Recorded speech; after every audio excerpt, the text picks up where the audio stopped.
Welcome back to Mastering Prompt Engineering, from basics to advanced practices. We've spent the last couple of episodes laying the groundwork, figuring out what prompt engineering even is and why it matters. And, of course, we can't forget about those core components of a prompt. But today we're going deeper. Deeper? Deeper. We're diving headfirst into the art of crafting prompts that really work. Prompts that get you exactly what you need from AI. Whether you're writing the next great novel or digging into some serious business data, this is all about unlocking the power of precision and direction in your prompts. It's kind of like, well, imagine we're learning a new language, and the first couple of lessons you're just focused on the alphabet, right? But now we're ready to start stringing those letters together, building words, then sentences, then whole stories. I love that analogy. Okay, so let's talk effective prompts. We've danced around it a bit, but I think it's time to really break it down. Yeah, absolutely. You see, an effective prompt isn't just about getting the AI to, spit out something. It's about getting the right something. And just like George Tome talks about in his book, Generative AI Professional Prompt Engineering Guide, using specific language is key here. It steers the AI away from those generic responses that don't really help us. So how do we actually do that? How do we go from just kind of tossing words at the AI to crafting these laser-focused prompts? Think about it like giving directions. If you just tell someone, hey, go to the store, they'll probably be pretty lost, right? Like, which store? How do they get there? What are they even supposed to buy? But if you give them a detailed map, a specific address, a clear list, well, then they'll come back with exactly what you need. So we're trading vague requests for crystal clear instructions. Got it. Precisely. And remember those 4 core components we talked about way back in episode 1? Instructions, information, examples, and output format. Well, now we're going to look at those as tools, levers we can pull to shape the AI's output.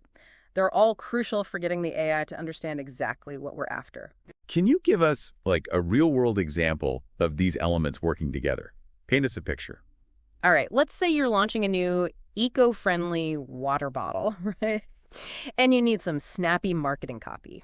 You could start with a clear instruction like, write a short and sweet product description for people who care about the environment. That's already miles ahead of just saying, write a product description. Yeah.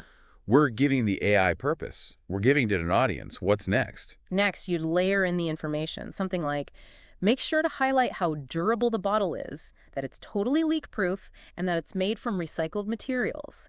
Oh, and really emphasize how it helps reduce plastic waste. Okay, so we're getting specific, focusing on what matters to our eco-conscious customers. Right. And to really make this prompt sing, you could even add an example of a product description you already like, something with the tone and style you're going for. It gives the AI a model to follow, and then finally tell it what format you want. Like, give me this as a list of bullet points for my website. Now you've got a super effective prompt that's way more likely to give you a targeted and useful response. This all makes so much sense. But, and I'm sure some of our listeners are thinking this too, how do we actually get to that level of clarity and specificity? How do we know what details to include, what to leave out? That's where a little trick I call anticipation comes in handy. It's all about putting yourself in the AI's shoes. What might it not know that could lead to a vague or totally off-base response? So we're preemptively filling in those knowledge gaps.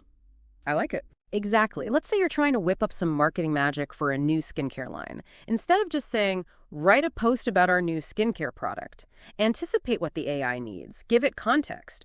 Try something like, write an Instagram post for our new skincare line, highlighting its all-natural vegan ingredients and emphasizing its cruelty-free and eco-friendly benefits.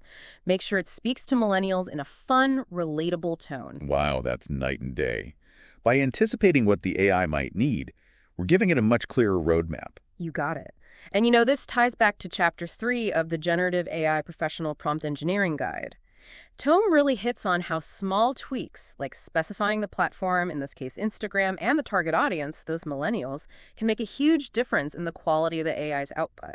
We're guiding it, not just barking orders. I'm sensing a theme here. Yeah. It's all about finding that sweet spot between being detailed and being concise. You nailed it. And just like Tome keeps reminding us, refining your prompts is a huge part of the process. If the AI gives you something too broad, add keywords to narrow it down. If the tone is off, tell it you want something more conversational or more formal. It's all about tweaking and refining until you get what you're looking for. This is starting to feel like we're learning a whole new language, Yeah. Like Understanding how even the slightest changes in phrasing can totally change how the AI responds. That's a great way to put it. It's a constant learning curve, but as you get more experience, you start to develop a better sense of what works and what doesn't. And speaking of things that don't work, there are a few common pitfalls that can trip up even seasoned prompt engineers. Oh, spill the tea. I'm all about learning from those missteps, especially if it saves me some headaches later on. Well, the first one is being too vague, which we've already touched on. It's like AI thrives on context, If you're not specific with your instructions, you're probably going to get responses that are generic or just don't hit the mark. All right, like that go to the store example. Without a clear roadmap, the AI is just wandering around aimlessly. So what's pitfall number 2? It's almost the opposite, giving it too much information. While context is key, overloading the AI can confuse it. Imagine trying to follow a recipe with a million ingredients and steps. Yeah, you'd be lost in the kitchen. So it's all about balance, finding that sweet spot between detail and keeping it concise. You got it. And the third pitfall that often trips people up is not being clear about the output format. Do you need a list, a paragraph, a specific tone, a certain word count? Make sure you explicitly tell the AI all of that in your prompt. Otherwise, you might find yourself spending extra time reformatting or rewriting the AI's response. And who wants to do that? These pitfalls all seem to boil down to a lack of clarity and specificity. Would you say that's a fair assessment? Absolutely. It's all about being intentional and precise when we're crafting these prompts. Just like a well-written recipe leads to a delicious dish, a well-crafted prompt leads to a predictable and useful output from the AI. And speaking of guidance, is there any particular resource that you recommend for navigating these complexities and crafting effective prompts? There is. The Generative AI Professional Prompt Engineering Guide by George Tome is a fantastic resource. He really dives deep into these concepts and offers practical strategies for finding that perfect balance between detail and conciseness. So this book is like our roadmap for prompt engineering. That sounds incredibly helpful, especially for those just starting out. It really is. It's packed with real-world examples and techniques that can really help you elevate your prompting game. Adding it to my reading list right now. We've covered a lot of ground today. Yeah. What makes a prompt effective? Techniques for achieving that crystal clear clarity and those common pitfalls to watch out for.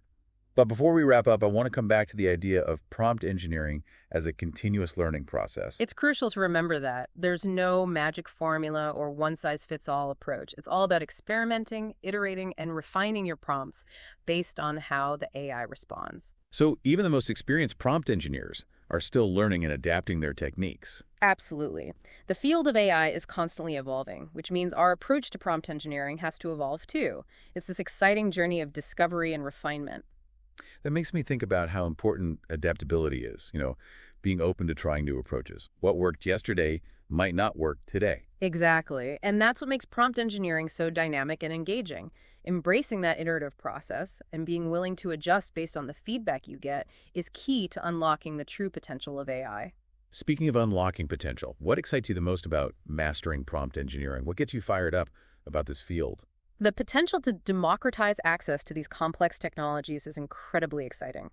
With effective prompting, anyone can leverage AI to generate creative content, analyze data, automate tasks. The possibilities are endless. It's like giving everyone a key to unlock a whole new world of possibilities. Exactly. And that's what makes prompt engineering so fascinating and empowering. It's not just about technical skills. It's about unlocking human creativity and innovation through language. That's a beautiful way to put it. It feels like we're bridging the gap between human intention and AI capability. And as AI continues to advance, prompt engineering is only going to become more important. So if our listeners take away just one thing from today's deep dive, what should it be? Embrace the iterative process. Don't be afraid to experiment, make mistakes, and refine your prompts. The more you practice, the better you'll become at guiding AI to generate the results you need. Such great advice. It's not about perfection. It's about progress and constantly learning. And hey, remember those resources we talked about, like the Generative AI Professional Prompt Engineering Guide? Those can provide valuable guidance along the way. Definitely. It's like having a trusted guide on your prompt engineering journey. Couldn't have said it better myself. Now, before we wrap up this episode, let's give our listeners a sneak peek into what's coming up next week. Ooh, I love a good cliffhanger. What do we have in store? Next week, we're going even deeper down the rabbit hole of prompt engineering by exploring instruction-based prompting for complex tasks. We'll be learning how to break down those big, complex goals into step-by-step instructions, which is how we guide the AI towards more sophisticated outcomes. Things are about to get really interesting. Can't wait. Sounds like we're about to level up our prompt engineering skills. Absolutely. So make sure to tune in next week for another exciting episode of Mastering Prompt Engineering. Until then, happy prompting.